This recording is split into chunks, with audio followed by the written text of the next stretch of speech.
ایک شخص صبح سویرے اٹھا، صاف ستھرے کپڑے پہنے اور مسجد کی طرف چل پڑا کہ فجر کی نماز باجماعت ادا کروں۔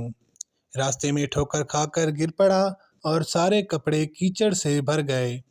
واپس گھر آیا، لباس بدل کر واپس مسجد کی طرف روانہ ہوا۔ پھر ٹھیک اسی مقام پر ٹھوکر کھا کر گر پڑا اور کپڑے گندے ہو گئے۔ پھر واپس گھر آیا اور لباس بدل کر دوبارہ مسجد کو روانہ ہوا۔ جب تیسری مرتبہ اس مقام پہ پہنچا تو کیا دیکھتا ہے کہ ایک شخص چراغ ہاتھ میں لے کر کھڑا ہے اور اسے اپنے پیچھے چلنے کو کہہ رہا ہے۔ وہ شخص اسے مسجد کے دروازے تک لے آیا۔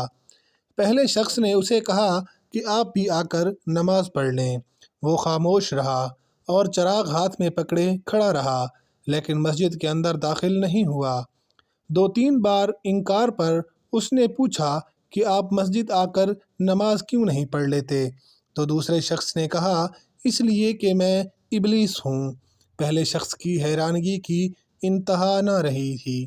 جب اس نے یہ سنا، شیطان نے اپنی بات جاری رکھی، یہ میں ہی تھا جس نے تمہیں زمین پر گرایا۔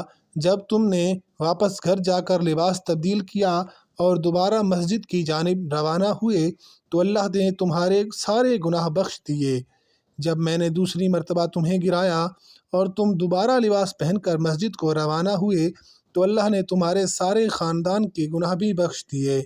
میں ڈر گیا کہ اب اگر میں نے تمہیں گرایا اور تم دوبارہ لباس تبدیل کر کے مسجد کی طرف چلے تو کہیں اللہ تعالیٰ تمہارے سارے گاؤں کے باشندوں کے گناہ بھی نہ بخش دے، اسی لیے میں خود تمہیں مسجد تک چھوڑنے آیا ہوں۔